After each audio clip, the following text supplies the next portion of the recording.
The autumn afternoon sun reflected softly off the tall windows of the Grand Harbor Ballroom in Chicago, where guests gathered for what was expected to be one of the most elegant weddings of the season. Crystal chandeliers sparkled overhead, waiters moved quietly between tables carrying trays of champagne, and a string quartet played near the stage where the bride and groom would soon make their grand entrance. Everything had been arranged with precision and luxury, down to the last floral centerpiece and silk ribbon. Among the arriving guests was Margaret Whittaker, a 67-year-old widow who walked slowly but gracefully through the marble lobby. She wore a deep emerald dress that complemented her silver hair, which had been styled carefully that morning. The dress had once been her late husband Daniel's favorite, and she had chosen it deliberately, hoping that wearing it would make her feel as if a small part of him were still beside her on this important day. Margaret paused near a mirror before entering the ballroom, adjusting a delicate brooch Daniel had given her years ago during a trip to Paris. 3 years had passed since his death, but moments like this still brought memories rushing back with startling clarity. Daniel had always believed that family celebrations should be sacred occasions, moments when people came together with genuine love and gratitude. Today was supposed to be exactly that kind of moment. Her granddaughter Olivia was getting married. Margaret had watched Olivia grow from a shy little girl into a confident young woman with bright eyes and ambitious dreams. The wedding had been planned for nearly a year, and Margaret had quietly helped finance much of it. The venue, the catering, the orchestra, and even the elaborate floral decorations had all been paid for through checks Margaret had written without hesitation. She never mentioned the money publicly. For her, supporting family had always been natural, not something to announce or celebrate. But as Margaret stepped toward the reception desk where guests collected their seating cards, something unexpected happened. A young event assistant smiled politely while scanning through a stack of elegant envelopes. Whittaker. Here we go.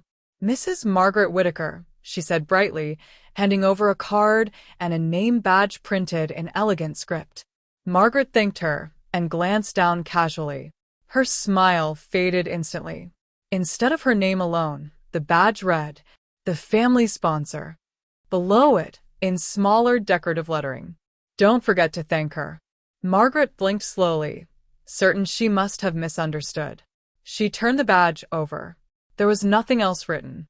For several seconds, she simply stared at it while the noise of the ballroom hummed in the background. Guests laughed, glasses clinked, and the orchestra continued playing, but everything seemed strangely distant. "Is something wrong?" the assistant asked gently. Margaret forced a small smile. "It's probably nothing," she said softly. "Just unexpected." The assistant leaned forward slightly to look. Her expression immediately shifted to concern. "Oh my goodness. I'm so sorry, ma'am. That must be a printing error. I can try to find another card."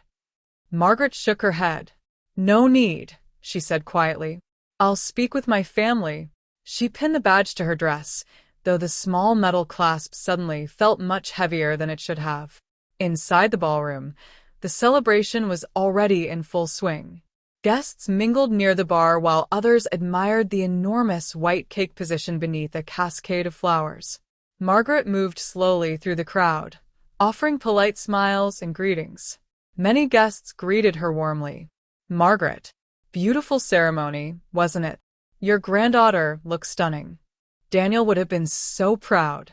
She thanked each person graciously, but before long, she overheard something that made her pause. 2 women standing near the champagne table whispered to each other while glancing toward her.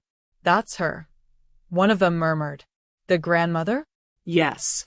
Apparently she paid for almost everything. A quiet laugh followed.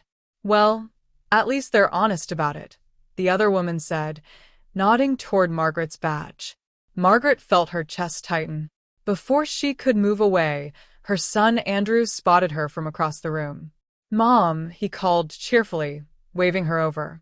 Andrew Whittaker looked confident and polished in his tailored tuxedo. Beside him stood his wife, Karen, whose elegant designer gown caught the light as she turned. Margaret approached slowly. "Mom, come meet the Collins family," Andrew said. "They were Dad's business partners years ago." A tall man stepped forward, offering a friendly handshake. "Daniel talked about you often," he said kindly. "He was very proud of you." Margaret smiled politely, but Andrew chuckled and patted her shoulder. "Of course he was," he said lightly. "Mom's the one keeping the family budget alive these days." Karen laughed softly, the real VIP of the wedding. Margaret's fingers instinctively brushed the badge pin to her chest. The Collins couple exchanged an awkward glance. The man cleared his throat. "Well, weddings bring everyone together." Margaret nodded politely, but the moment left a bitter taste she couldn't quite ignore. After the conversation ended, Margaret quietly excused herself and walked toward the hallway outside the ballroom. The noise faded behind her as she stepped into the quieter corridor.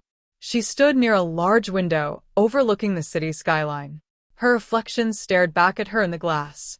Elegant dress, silver hair, and the small badge that reduced her to a joke. For years after Daniel's death, Margaret had tried to maintain peace in the family.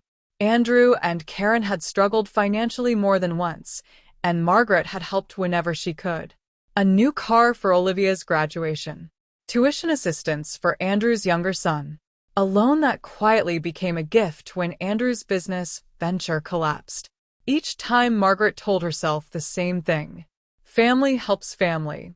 But now, standing alone in the quiet hallway of the Grand Harbor Hotel, she began to wonder something she had never asked before. When had help turned into expectation? And when had appreciation turned into entitlement? Just then, someone approached quietly from behind. Margaret. She turned. Standing there was Jonathan Pierce, Daniel's longtime attorney. He looked at her with a thoughtful expression before glancing briefly at the badge. His eyes darkened. "That's not funny," he said calmly. Margaret sighed. "Apparently it's meant to be." Jonathan studied her for a moment before lowering his voice. "There's something Daniel asked me to keep private unless it became necessary," he said carefully. Margaret frowned slightly. "What do you mean?" Jonathan reached into his jacket pocket and removed a sealed envelope. "Your husband added something to his will shortly before he passed away," he explained. "A legal clause." Margaret slowly took the envelope. "What kind of clause?" Jonathan's voice was calm but firm. "One designed to protect you." Margaret opened the envelope with trembling fingers.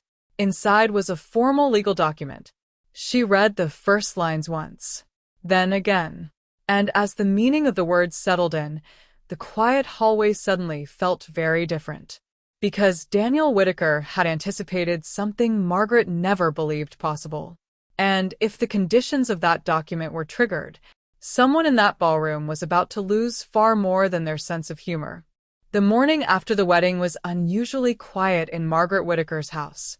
Sunlight filtered through the tall windows of the living room, casting long rectangles of light across the hardwood floors.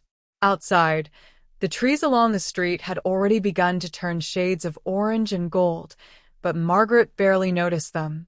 She sat alone at the kitchen table, a cup of tea cooling slowly beside her. In front of her lay the name badge from the wedding. The family sponsor. She had removed it from her dress the moment she returned home the night before, but the words still seemed to echo in her mind. Margaret turned the small card between her fingers, studying the elegant lettering as if the ink itself might reveal who had chosen those words. After several moments, she set it down carefully. Across the room, a large framed photograph hung above the fireplace. It had been taken 6 years earlier during Margaret and Daniel's 40th wedding anniversary celebration. In the photo, Daniel stood proudly beside her, his arm wrapped around her shoulders. Andrew and Karen stood nearby, smiling confidently. Olivia and her younger brother Lucas stood in front of them. At the time, it had looked like the portrait of a happy family. Margaret slowly rose from the table and walked toward the photograph. "When did things begin to change?" she murmured quietly. Her eyes lingered on Andrew's smiling face. Daniel had always been perceptive when it came to people. Years ago, he had once told Margaret something that had seemed unnecessarily harsh at the time. Andrew's biggest weakness isn't laziness, Daniel had said during a late evening conversation in their study. It's entitlement. Margaret had disagreed then. She believed Andrew simply needed time to mature. But now, standing in the quiet living room years later, she wondered if Daniel had seen something she had refused to acknowledge. Her thoughts were interrupted by the sound of a car passing outside. Margaret returned to the kitchen and opened a nearby drawer. Inside was a thick folder containing bank statements, old receipts, and copies of checks she had written over the past several years. She carried the folder to the table and began flipping through the papers. At first the numbers seemed ordinary. A payment for Olivia's college tuition. A contribution to Andrew's failed restaurant investment. Repairs for Karen's car. But as Margaret continued sorting through the documents, a pattern began to form. Large checks. Frequent requests. Expensive purchases. Within half an hour, she had created a neat stack of statements beside her tea. Margaret reached for a small calculator and began adding the totals. $30,000 for the restaurant renovation. $22,000 for Olivia's graduation trip to Europe. $40,000 for Andrew's business debt. Another $15,000 for Karen's temporary emergency. The number that appeared on the calculator screen made Margaret pause. $260,000. All given during the 3 years since Daniel's death. Margaret leaned back in her chair slowly. She had never once asked for repayment. She had never even asked how the money was used. For her, helping family had always felt natural. But looking at the numbers now, something about the pattern felt different. Not generosity. Expectation. The phone rang suddenly, breaking the silence. Margaret glanced at the caller ID. Karen Whitaker. She considered letting it ring. But after a moment she answered. Hello, Karen. Karen's voice sounded unusually cheerful. Margaret. I hope I didn't wake you. No, Margaret replied calmly. I've been awake for hours. Oh, good. Andrew, and I just wanted to thank you again for everything yesterday. The wedding was absolutely perfect. Margaret looked down at the name badge, still lying on the table. Yes, she said quietly. It certainly was memorable. Karen laughed lightly, ignoring the tone. Olivia and Daniel are already talking about their honeymoon plans. They're so excited. Margaret said nothing. Karen continued smoothly. Actually, that's partly why I'm calling. Margaret closed her eyes briefly. She could almost predict what would come next. You see, Karen said carefully, Daniel's parents were supposed to help pay for the honeymoon, but his father's company has been having some financial trouble recently. Margaret remained silent. So Andrew and I were thinking, Karen continued, her voice softening slightly, since you've always been so generous with family celebrations. Margaret slowly leaned back in her chair. You would like me to pay for it, she finished. There was a short pause. Well, yes, Karen admitted. Just this once. They've been dreaming about 2 weeks in Greece. Margaret glanced again at the stack of financial papers beside her. I'll think about it, she said calmly. Karen seemed surprised. Oh, well, of course. But they should book soon if they want the best prices. I understand, Margaret replied. I'll let you know. They ended the call shortly afterward. Margaret placed the phone down gently and stared at the kitchen wall for several moments. 3 years ago, she would have agreed immediately, without hesitation, without question. But something had shifted since the wedding. Or perhaps it had shifted long before that. She simply hadn't noticed. A knock at the front door interrupted her thoughts. Margaret walked to the entryway and looked through the small window. Standing on the porch was Lucas, her grandson. At 22, Lucas Whitaker had inherited Daniel's tall frame and thoughtful eyes. Unlike his father, Lucas carried himself with quiet humility. Margaret opened the door. Lucas, she said warmly. What a surprise. Hi, Grandma, he replied, stepping inside. I wanted to check on you. Margaret closed the door behind him. What made you think I needed checking on? Lucas hesitated. The wedding, he said carefully. The name tag. Margaret studied him. You noticed? Lucas nodded. Everyone noticed. They walked into the kitchen together, and Margaret poured him a cup of tea. I'm sorry I didn't say anything last night, Lucas said quietly. It didn't feel right. Margaret placed a reassuring hand on his shoulder. You're not responsible for correcting your parents. Lucas sighed. Maybe not, but someone should. He looked at the stack of financial papers on the table. What's all that? Margaret hesitated for a moment. Just reviewing some old records. Lucas glanced at the totals written on the calculator screen. His eyebrows lifted slightly. That's a lot of money. Margaret nodded. Yes. It is. Lucas leaned back in his chair. I overheard Mom and Dad talking last week, he said after a moment. Margaret looked at him carefully. About what? Lucas seemed uncomfortable. About your house. Margaret felt a quiet chill run through her. What about it? Lucas sighed. They think it's too big for one person. Margaret folded her hands calmly on the table. And what do they suggest? Lucas hesitated again. They were talking about a retirement community called Willow Creek Estates. Margaret said nothing. Lucas continued reluctantly. They said if you sold the house, the money could help the whole family. The kitchen fell silent. Margaret looked slowly around the room. This house had been her home for nearly 40 years. Every corner held memories. Daniel's study, the garden they had planted together, the porch where they had spent summer evenings talking about the future. And now someone else was already planning its sale. Lucas watched her carefully. Grandma, are you okay? Margaret took a slow breath. Then she smiled. Yes, Lucas, she said calmly.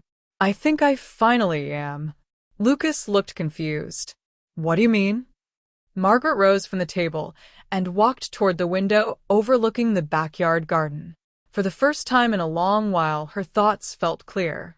Daniel's warning, Jonathan's envelope, the clause in the will, and now the conversation Lucas had just revealed. Everything was beginning to fit together. She turned back toward him. It means, she said quietly, that some things in this family are about to change. Lucas studied her face. And for the first time in years, Margaret Whittaker didn't look tired. She looked determined. 3 days after Olivia's wedding, Andrew and Karen Whittaker hosted what they described as a casual family brunch at the Lakeside Country Club. The invitation had been sent to close relatives and a few friends who had attended the wedding. Officially, the gathering was meant to celebrate the newly married couple one last time before they left for their honeymoon. But for Margaret Whittaker, the invitation carried a different weight. She had considered declining. After everything that had happened at the wedding reception, spending more time around Andrew and Karen was not particularly appealing. Yet curiosity eventually won. Margaret wanted to observe. She wanted to see whether the humiliating name tag had been an unfortunate moment of bad taste, or a glimpse of something much deeper. Late Sunday morning, Margaret drove slowly through the gates of Lakeside Country Club. The building stood proudly beside the lake, its wide verandas overlooking the water and rows of perfectly maintained golf greens. Luxury cars filled the parking lot. Inside, the private dining room had already begun to fill with guests. A buffet table displayed trays of pastries, smoked salmon, fruit platters, and several varieties of freshly brewed coffee. Soft piano music played from speakers hidden in the walls. Margaret entered quietly. Almost immediately, Andrew spotted her. Mom, he called, waving from a large table near the center of the room. Over here. Margaret walked toward him, offering polite smiles to several guests along the way. Andrew stood up and gave her a brief hug. Glad you made it, he said. We were starting to think you might skip it. Karen appeared beside him moments later, wearing a bright designer dress that looked far more suited for a gala than a simple brunch. Margaret, you look lovely, she said with a quick air kiss. Margaret thanked her and sat down. She noticed immediately that her seat placed her between Daniel's former business partner, Harold Bennett, and Daniel's wife, Claire. Across the table sat Olivia and her new husband, Daniel Carter. Olivia smiled warmly, when she saw her grandmother. "Grandma, I'm so happy you came," she said. Margaret returned the smile. "I wouldn't miss celebrating you." The conversation around the table started pleasantly enough. Guests discussed the beautiful ceremony, shared stories from the reception, and complimented Olivia on her wedding dress. But Margaret noticed something interesting. Andrew seemed unusually energetic. Karen looked almost excited. They exchanged subtle glances several times during the meal, as if waiting for the right moment. That moment came shortly after everyone had finished eating. Karen tapped her glass lightly with a spoon. The sound rang softly across the room. "Everyone," she announced brightly. "Andrew and I would just like to say a few words before dessert." The conversations quieted. Karen smiled at Olivia and Daniel. "This week has been such a beautiful celebration for our family," she said. "Watching Olivia begin her new life has been incredibly special." Olivia looked slightly embarrassed, but smiled politely. Karen continued. "And, of course, none of it would have been possible without the incredible generosity of someone very important to all of us." Several people nodded. Karen turned toward Margaret. "Margaret has been unbelievably supportive throughout the entire wedding process," she said warmly. Guests glanced toward Margaret, who simply smiled politely. Karen's tone suddenly became more enthusiastic. "And because of that generosity, Andrew and I are thrilled to announce something wonderful." Margaret felt a small sense of unease. Karen placed a hand on Olivia's shoulder. "Margaret has graciously agreed to sponsor Olivia and Daniel's dream honeymoon to Greece." Applause erupted around the table. Olivia's eyes widened in surprise. Daniel looked confused, but smiled nervously. Margaret sat perfectly still. Her coffee cup hovered halfway between the table and her lips. She slowly set it down. "This is the first I've heard of that," she said calmly. The room fell silent. Karen blinked. "Well, we discussed it yesterday," she said, forcing a laugh. "You asked if I would think about it," Margaret corrected gently. Andrew leaned closer to her, his voice low but sharp. "Mom, don't make this awkward." Margaret looked at him steadily. "I'm simply clarifying." Karen shifted in her seat, clearly uncomfortable. "Well, Olivia and Daniel were hoping to visit Santorini and Mykonos," she explained. "They've already been researching hotels." Olivia looked increasingly embarrassed. "Mom, maybe we should talk about this later," she said quietly. But Andrew waved dismissively. "No reason to hide good news," he said. Margaret folded her hands neatly on the table. "I'm afraid there has been a misunderstanding," she said calmly. Andrew's smile vanished. "What do you mean?" "I mean," Margaret continued, "that I have not agreed to pay for a honeymoon in Greece." The silence that followed was thick and uncomfortable. Several guests looked down at their plates. Others exchanged awkward glances. Karen's face flushed. "But you always help with family celebrations," she said sharply. Margaret remained calm. "I already helped with the wedding," she replied. Andrew leaned back in his chair, clearly irritated. "So what?" "That wasn't enough." Margaret looked directly at him. "Andrew," she said gently, "volunteering someone else's money without their permission is not appropriate." Harold Bennett cleared his throat quietly, clearly trying to diffuse the tension. "I'm sure the young couple will enjoy any honeymoon they choose," he said diplomatically. Margaret nodded. "I'm certain they will." She turned to Olivia. "My dear, I would be happy to give you and Daniel a wedding gift," she said kindly. "But the details of that gift will be decided privately." Olivia nodded quickly. "That's perfectly fine, Grandma." Andrew looked furious. "Mom, you're embarrassing us," he muttered. Margaret stood slowly. "No, Andrew," she said calmly. "You're embarrassing yourselves." She turned to Olivia and Daniel once more. "I wish you both a wonderful life together," she said warmly. Then she picked up her purse. Lucas stood immediately. "I'll walk you out, Grandma." They left the dining room together, while the quiet tension behind them slowly erupted into whispered conversations. Outside in the bright sunlight, the air felt refreshing. Lucas walked beside her toward the parking lot. You handled that perfectly, he said. Margaret smiled faintly. Did I? Lucas nodded. They've been doing things like that for years. Margaret paused beside her car. Lucas, she said thoughtfully, has your father always believed he had the right to make decisions about my money? Lucas hesitated. Then he answered honestly, yes. Margaret nodded slowly. She had suspected as much. Lucas leaned against the car door. Are you going to tell them about Grandpa's will? He asked. Margaret looked at him thoughtfully. No, she said. Not yet. Lucas looked surprised. Why not? Margaret opened the car door, but paused before getting inside. Because, she said quietly, I want to see who they truly are when they believe nothing is at risk. Lucas studied her expression carefully. There was something new in her eyes. Not anger, not sadness. Clarity. Margaret sat down in the driver's seat. Sometimes, she added softly, the truth reveals itself more clearly when people think no one is watching. Lucas nodded slowly. As Margaret started the engine and drove away from the country club, she realized something important. For 3 years she had been reacting. Now she was observing. And what she was beginning to see would change the future of her family forever. 6 months passed after the tense brunch at Lakeside Country Club, and during that time Margaret Whittaker's life changed in ways no one in her family had expected. The transformation was quiet at first. There were no dramatic announcements, no emotional confrontations, and no angry messages sent in the middle of the night. Instead, Margaret simply began making different choices. She stopped answering every phone call from Andrew and Karen immediately. Sometimes she returned their calls hours later. Sometimes not at all.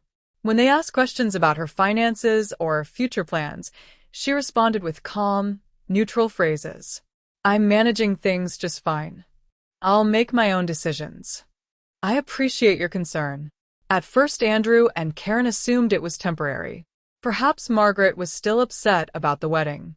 But as weeks turned into months, they began to realize something had changed. Margaret had quietly taken back control of her life. She joined a painting class at the local cultural center, something Daniel had encouraged her to do years earlier, but she had never made time for. She started meeting old friends for lunch again, reconnecting with people she had gradually lost touch with during the difficult years after Daniel's death. She even began traveling occasionally. Short trips at first, 2 days in Vermont, a weekend in Boston, a small art festival in Pennsylvania, where she displayed several of her paintings. To her surprise, 2 of them sold. Meanwhile, Andrew and Karen grew increasingly frustrated. Their calls became more frequent, their visits more calculated. Every conversation eventually drifted back to the same topic: money.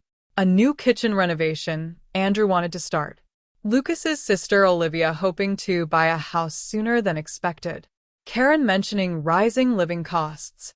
Margaret listened politely each time, then calmly declined to discuss her finances.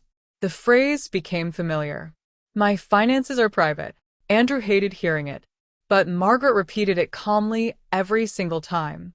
Now it was late October, Margaret's 68th birthday. Lucas had insisted on organizing a small dinner gathering at Margaret's home to celebrate the occasion. Margaret had initially resisted the idea, but Lucas convinced her it would be good to bring everyone together again. So that evening, Margaret's house slowly filled with guests. The dining room table was set with candles and simple decorations Lucas had chosen himself.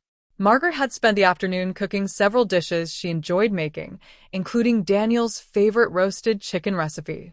Lucas arrived early to help. Are you sure you want everyone here? He asked while arranging plates. Margaret smiled.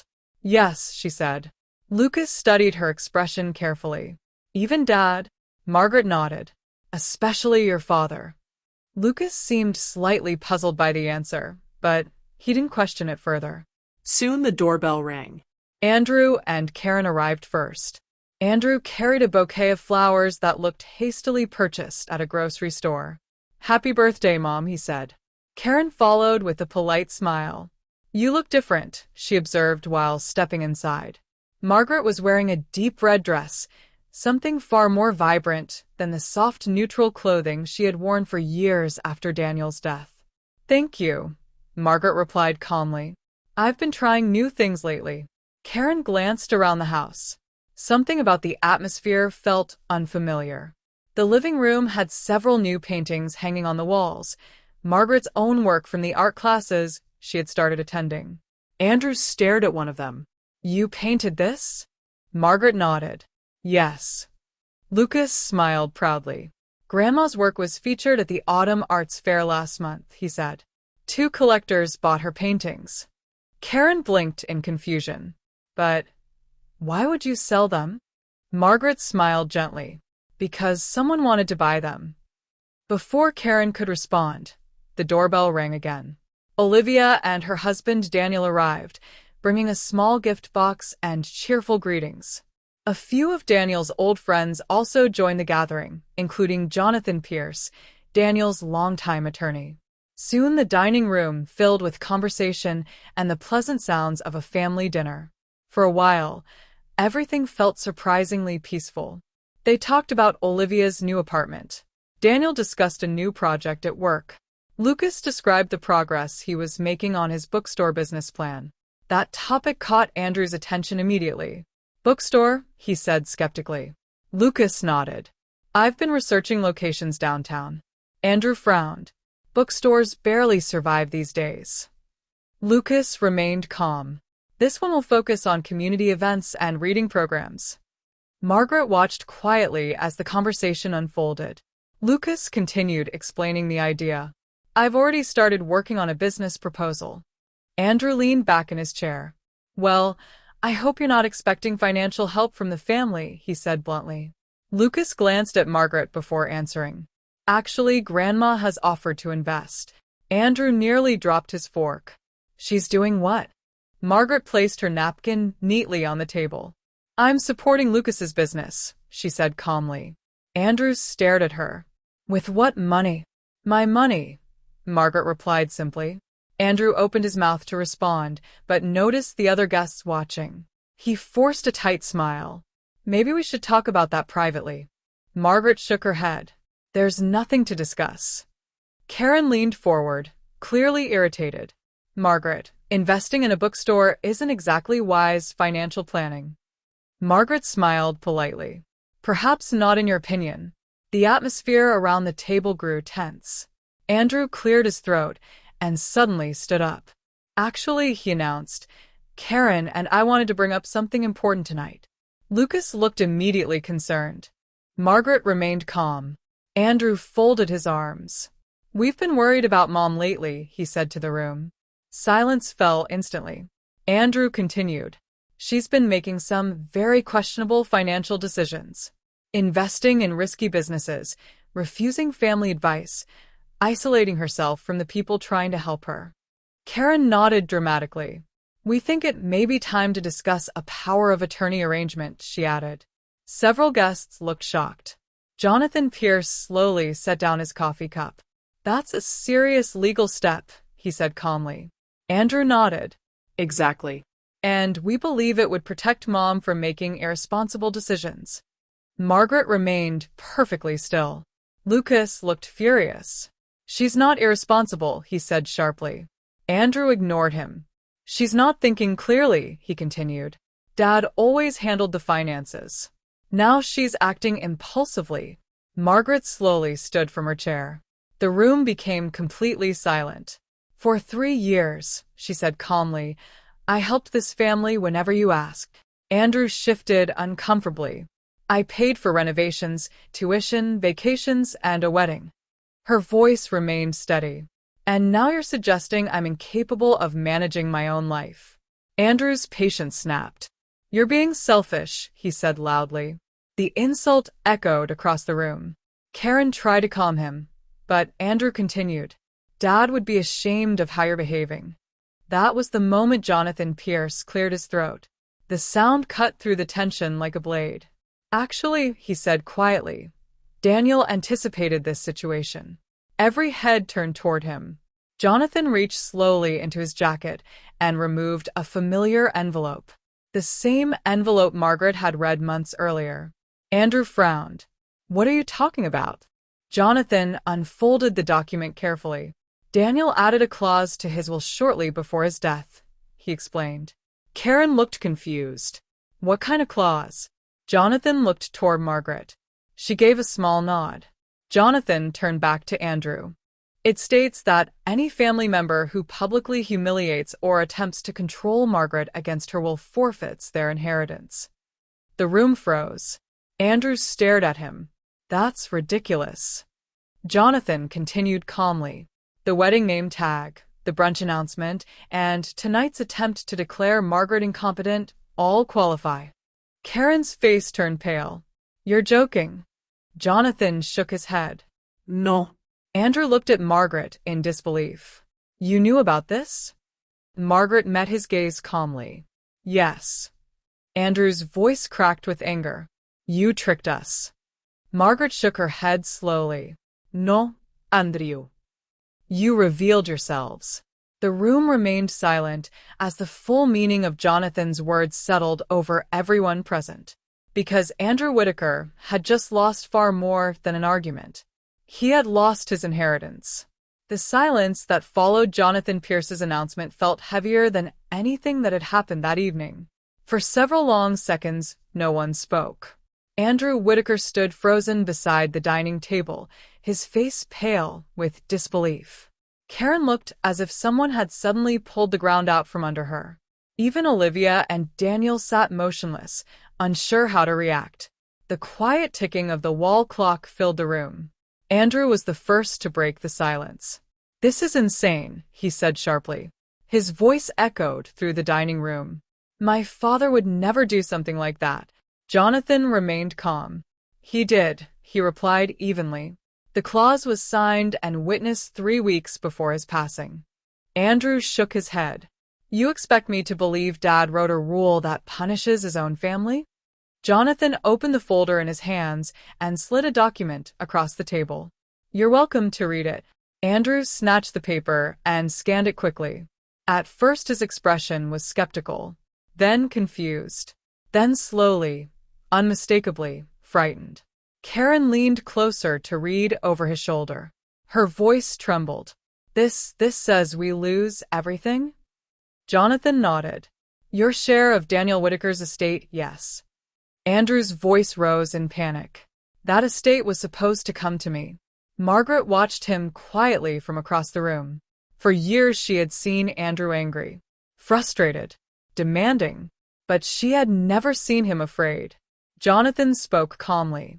The clause clearly states that any descendant who publicly humiliates Margaret or attempts to manipulate her finances forfeits their inheritance immediately. Andrew slammed the paper onto the table. That's ridiculous. I'll challenge it in court. Jonathan's expression did not change. You are free to try. Karen's voice turned desperate. There must be some misunderstanding, she said quickly. We were only trying to protect Margaret. Lucas let out a short, bitter laugh. By taking control of her money? Karen ignored him and turned to Margaret instead. Margaret, please. This is all getting out of hand. Margaret looked at her calmly. For 3 years I tried to avoid conflict, she said softly. Karen stepped closer. And we appreciate that. Margaret continued as if she hadn't heard. I helped whenever you asked.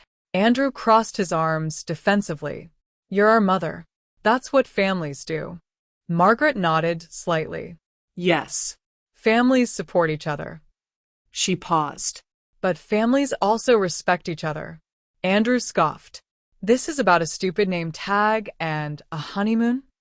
Margaret shook her head. No. Her voice remained steady. This is about 3 years of treating me like a wallet instead of a person. Andrew looked around the room as if searching for allies. Everyone knows Dad left her millions, he said bitterly. Why shouldn't the family benefit from that? Jonathan answered before Margaret could. Daniel's wealth was his to distribute however he wished. Andrew glared at him, and he gave it to her. Yes, Jonathan said, because he trusted her. Karen's expression hardened. So what happens now? Jonathan closed the folder calmly. According to the clause, Andrew and Karen's share of the inheritance is forfeited. Andrew's voice shook. Then where does it go? Jonathan turned toward Margaret. Half of the forfeited portion transfers directly to Margaret, he explained, and the other half is redistributed among family members who have demonstrated loyalty and respect. All eyes slowly turned toward Lucas. Lucas looked stunned. Wait, what? Margaret smiled gently at him. Your grandfather believed character mattered more than blood. Lucas shook his head quickly. I didn't do anything for money. Margaret nodded. I know. Andrew slammed his hand on the table. This is unbelievable. Karen's voice turned sharp. You let us believe that inheritance was secure. Margaret met her gaze calmly. You assumed. Karen's expression twisted with anger. You could have warned us. Margaret sighed softly. If I had warned you, you would have behaved differently. Andrew snapped. So you set us up. Margaret shook her head again. No. Her voice remained quiet but firm. You revealed yourselves. Andrew stared at her in disbelief. You're destroying your own family. Margaret looked around the room slowly. Lucas stood beside her with quiet support. Olivia looked ashamed. Jonathan watched calmly. No, Margaret said softly. I'm saving what remains of it. Andrew pushed his chair back violently. This isn't over. He grabbed Karen's arm and headed toward the door. You'll hear from our lawyer. Jonathan nodded calmly. I expected as much. Andrew stopped briefly in the doorway. His voice was cold. You'll regret this. Margaret simply looked at him. I regret many things, she replied quietly, but not this. Andrew and Karen stormed out of the house without another word. The front door slammed behind them. For a long moment no one moved. Then Lucas exhaled slowly. Well, he said, that escalated. Several guests gave nervous laughs. The tension in the room slowly began to dissolve. Jonathan stood and gathered his documents. Margaret, he said gently, I'll handle the legal process from here. She nodded. Thank you. One by one the remaining guests began to leave, offering quiet words of support before stepping into the cool evening air. Eventually only Margaret and Lucas remained in the kitchen. Lucas began stacking plates from the table. Are you okay? He asked. Margaret leaned against the counter thoughtfully. I feel lighter than I have in years. Lucas smiled slightly. I guess Grandpa knew what he was doing. Margaret looked toward the window. Daniel had always believed wealth should protect the people who deserved it, not reward those who demanded it. Over the next year, life settled into a new rhythm. Andrew and Karen attempted to contest the will in court, but quickly discovered Jonathan had prepared the documents carefully. The clause remained legally valid. Eventually, they moved to another state after Andrew accepted a smaller position at a business owned by a distant acquaintance. Communication between them and Margaret became rare. But not everything was lost. Olivia began visiting her grandmother regularly. Away from her parents' influence, she slowly rebuilt a relationship with Margaret based on honesty instead of expectation. Lucas's bookstore opened the following spring. It was located in a renovated brick building on a quiet street downtown. Inside were rows of bookshelves, comfortable reading chairs, and a small cafe where customers could drink coffee while reading. Margaret had helped finance the project, but she never called it a gift. It was an investment, and Lucas treated it that way. The bookstore quickly became a beloved part of the neighborhood. Local children attended reading events. Writers hosted small workshops. Students gathered there to study. One sunny morning, nearly a year after the birthday dinner, Margaret stood inside the bookstore near the front window. Lucas was helping a customer find a novel. Olivia sat nearby with her newborn daughter, rocking the baby gently in a stroller. Margaret had recently painted a mural for the children's section, a colorful forest filled with animals and hidden storybook characters. A small girl pointed excitedly at a painted owl on the wall. Margaret smiled. This place had become more than just a business. It was something Daniel would have loved. Lucas walked over carrying 2 cups of coffee. One for you, he said.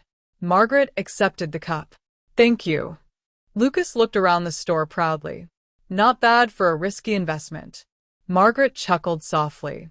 Your grandfather always said the best investments were people. Lucas raised his coffee. I guess he was right. Margaret looked around the bookstore once more. At her grandson. At Olivia and the baby. At the quiet community space growing around them. For the first time since Daniel's death, the future no longer felt uncertain. It felt earned. And Margaret Whittaker realized something important. Daniel had left her money, but the real inheritance he had protected was something far more valuable. Respect. And that was the legacy she intended to keep.